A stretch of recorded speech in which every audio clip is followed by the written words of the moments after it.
suspender os efeitos? Pode, mas a regra será que ele seja, existe a possibilidade dele cumprir logo a pena.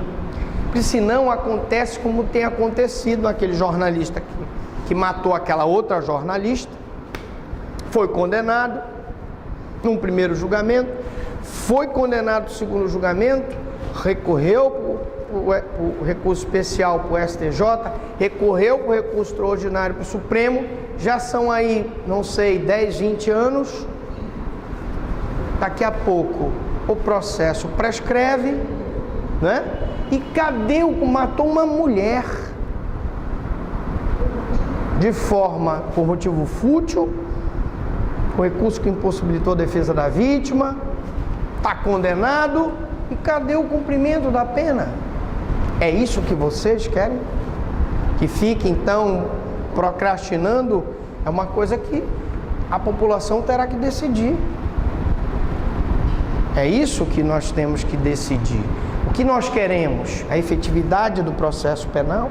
A efetividade do processo civil? Ou nós queremos um processo ineficaz?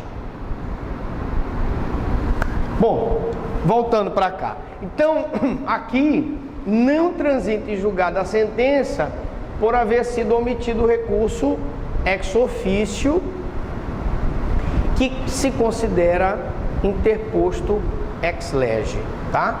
Se cabia recurso ex officio e não foi feita essa remessa do juiz de primeiro grau para o tribunal para o reexame da matéria, aí não transita em julgado. Por quê? Porque houve um erro em procedendo. O juiz, o procedimento correto era ele mandar para o tribunal para o reexame da matéria. Não foi um erro em judicando, foi um erro em procedendo. Cabia um recurso de ofício e ele não mandou. Beleza? Bom, os recursos ainda são classificados como constitucionais, previstos na Constituição, e aí nós podemos citar o recurso especial, o recurso extraordinário.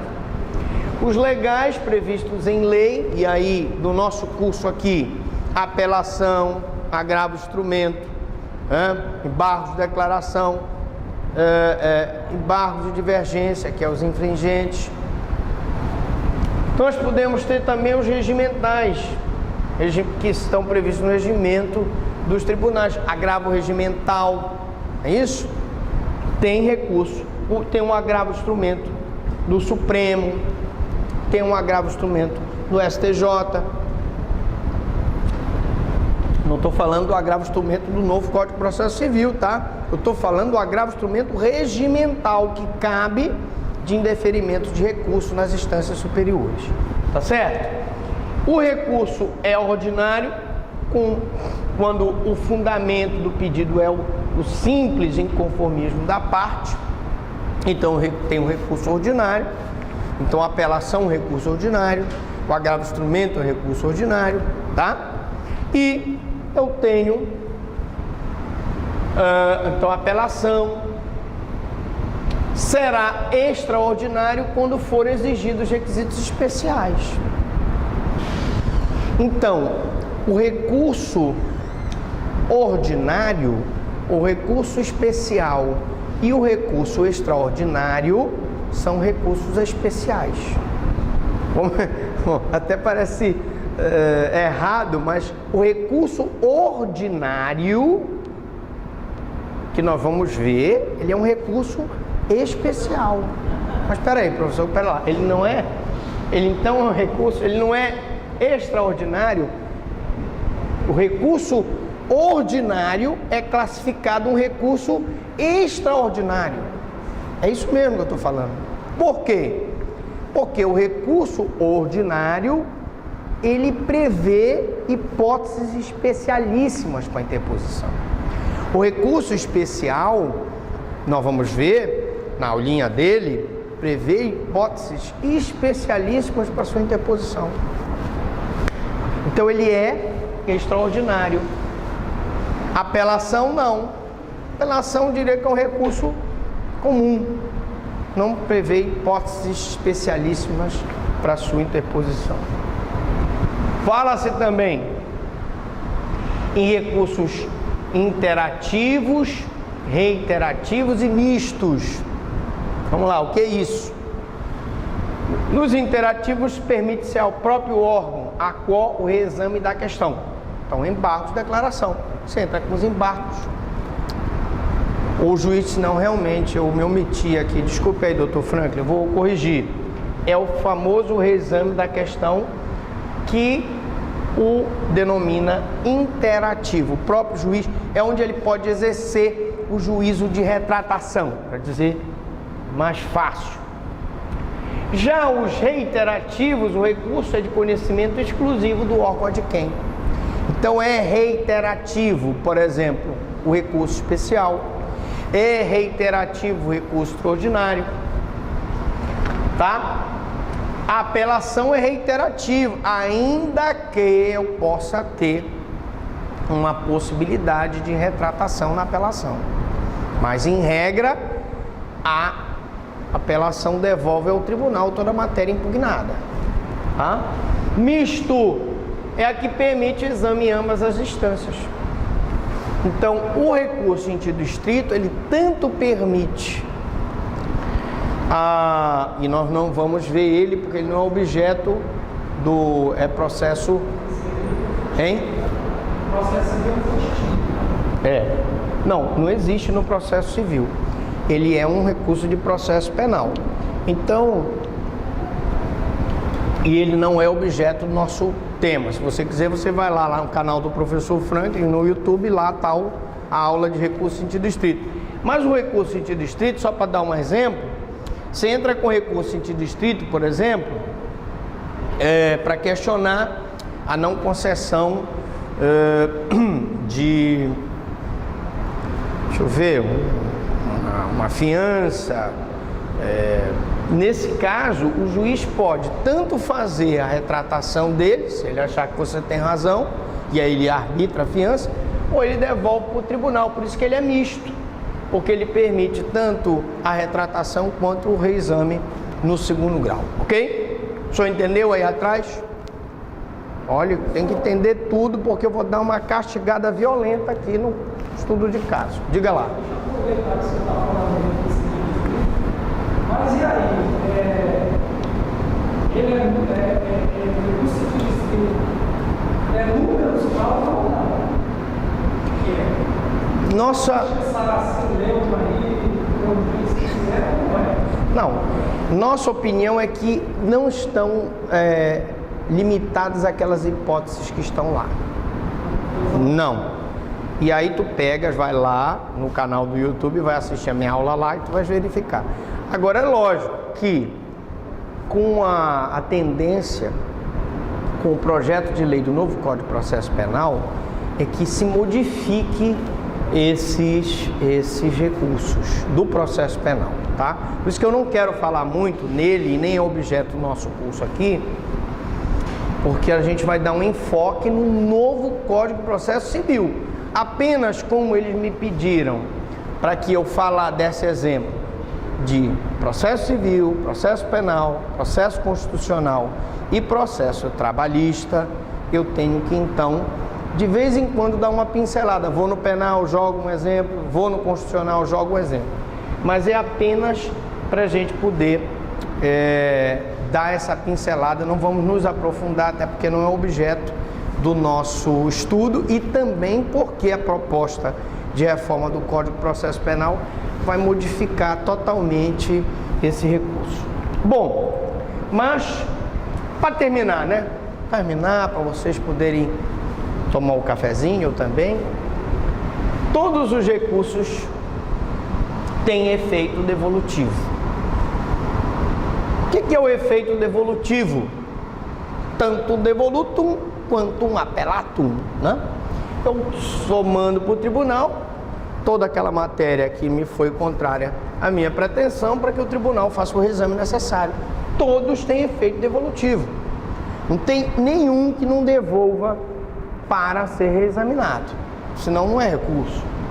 Uma vez que o conhecimento da matéria é devolvida ou apresentada novamente ao judiciário para que confirme ou não a decisão impugnada.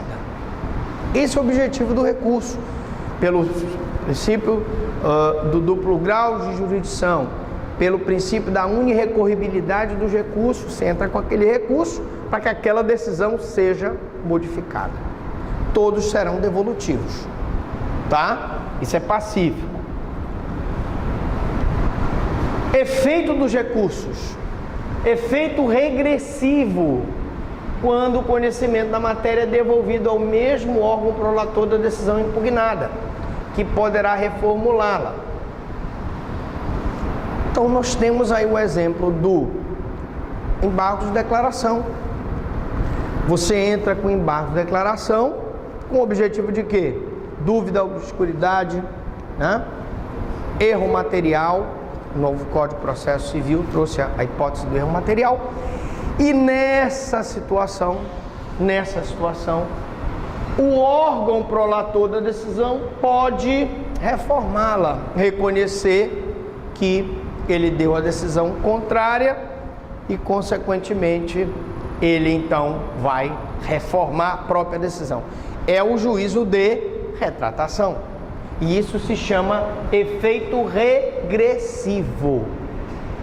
Atenção, efeito regressivo. Não se percam. Nós estamos falando dos efeitos dos recursos. Efeito devolutivo, devolve-se ao tribunal a matéria impugnada.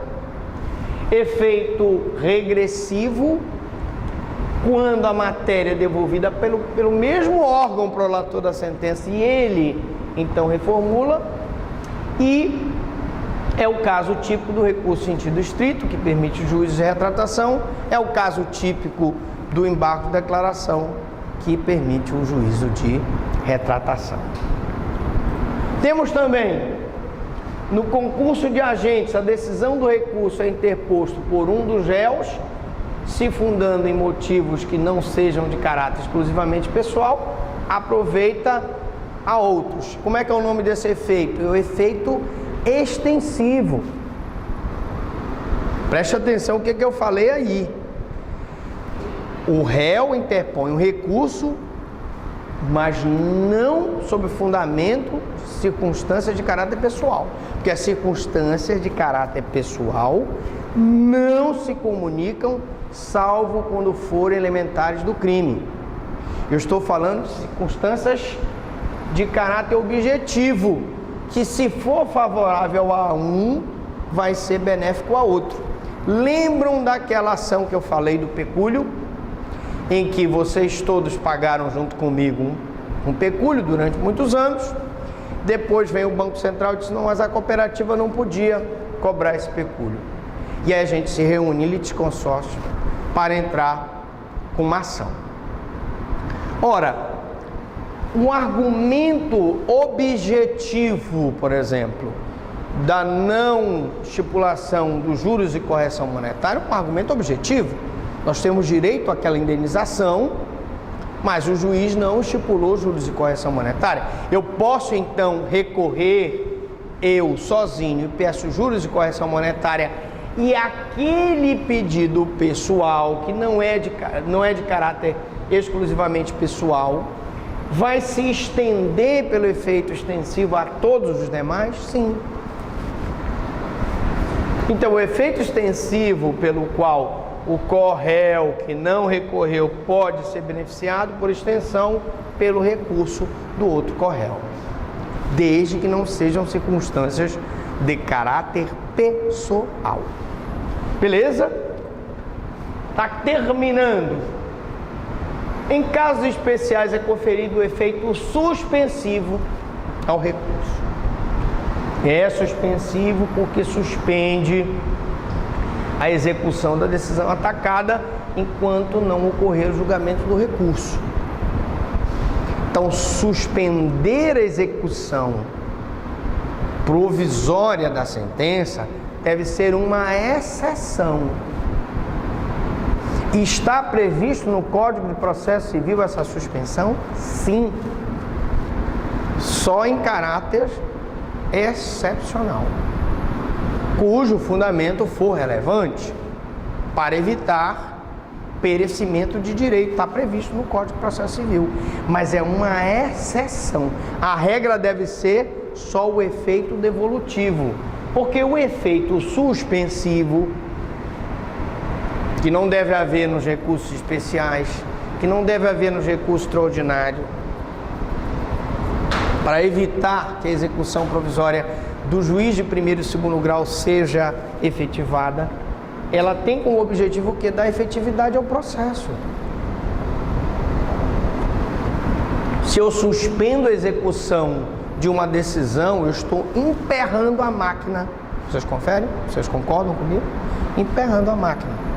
E, consequentemente, não prestando a tutela jurisdicional. Não albergando ali aquela lide, aquela pretensão. Tá?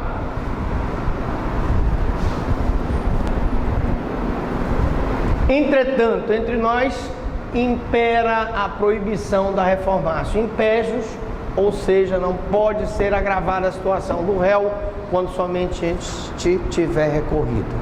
O que é reformácio impégios? No processo penal, se só a defesa recorrer, o Ministério Público não recorrer, aquela pena que foi estipulada em 9 anos de reclusão, não pode ser aumentada para 10, 11, porque só a defesa recorreu. O princípio do não reformácio impégios. No processo civil, não. No processo civil, só vai se devolver para o tribunal aquilo que for violação da minha pretensão. Se não for devolvido, tanto devoluto quanto apelado, o tribunal está proibido de se manifestar sobre pontos que não foram devolvidos para o seu reexame, salvo as questões constitucionais, as questões que ficar constatado uma nulidade absoluta, que a relativa preclui, se não for arguída no momento oportuno, ela convalida, mas as absolutas não. E aí o tribunal pode se manifestar sobre uma nulidade absoluta, mesmo não tendo sido colocado por exame necessário? Pode. Mas a regra no processo civil só se devolve ao tribunal e ele só aprecia aquilo que foi devolvido para que ele aprecie. Ele não se manifesta sobre aquilo que não foi devolvido, ok? Então, a pena aplicada em decisão anulada por recurso exclusivo do réu não pode ser agravada pela nova sentença, a proibição da reformácio impégios. Nesses casos, o efeito devolutivo é limitado. Então, a pena aplicada em decisão anulada por recurso exclusivo do réu não pode ser agravada na nova sentença. Porque se só houve um recurso do réu, se eu aumentar a pena, que foi um recurso apenas da defesa, vou estar violando a reformácio impégios. Extinção dos recursos, para terminar. A extinção normal dos recursos ocorre pelo conhecimento e julgamento da questão, que pode ser uma decisão favorável, em segundo grau, ou uma decisão desfavorável. Se for favorável, eu ainda posso, se for desfavorável, recorrer para uma outra, em terceiro grau, etc. Mas pode acontecer extinção anormal antes do julgamento, que é o que ocorre na deserção e na desistência do recurso. Bom, a deserção, nós vamos ver aqui, é uma hipótese de processo penal. Essa deserção por falta de preparo também é uma hipótese de processo civil. Claro que se eu não pagar o preparo, o recurso está deserto, mas também eu tenho a hipótese da fuga do réu depois de apelado, que é uma hipótese de processo penal. Nessas duas hipóteses eu tenho a deserção, não pagamento do preparo no cível, fuga do réu no criminal. Nessas hipóteses o recurso é julgado deserto, sem julgamento do mérito. Então aqui é uma hipótese anômala de extinção do recurso. A parte também pode desistir do recurso interposto. A desistência é irrevogável. Só um detalhe, que a parte, mesmo que nós consideremos o recurso é voluntário, se ela tem voluntariedade para interpor o recurso, ela tem voluntariedade para desistir do recurso. Todavia, meus amigos, não se esqueçam que, em obediência ao princípio da indisponibilidade da ação penal, não pode o Ministério Público desistir do recurso. Nós, promotores de justiça, pelo princípio da indisponibilidade da ação penal pública incondicionada, não podemos desistir do recurso. Se a gente entrar com o recurso, a gente tem que ir até o final. Inclusive, no processo, novo Código de Processo Civil, mantém-se o mesmo entendimento. Aqueles direitos que forem disponíveis, que estiverem sendo patrocinados pelo Ministério Público e forem objeto de recurso do Ministério Público, o Ministério Público não tem disponibilidade da ação, portanto não pode desistir do recurso. Então, um raciocínio tanto de processo penal quanto de processo civil. Bens indisponíveis, certo? Bom, meus amigos, a parte de teoria geral dos recursos foi essa daqui. Eu pergunto para vocês agora, alguma dúvida, alguma pergunta?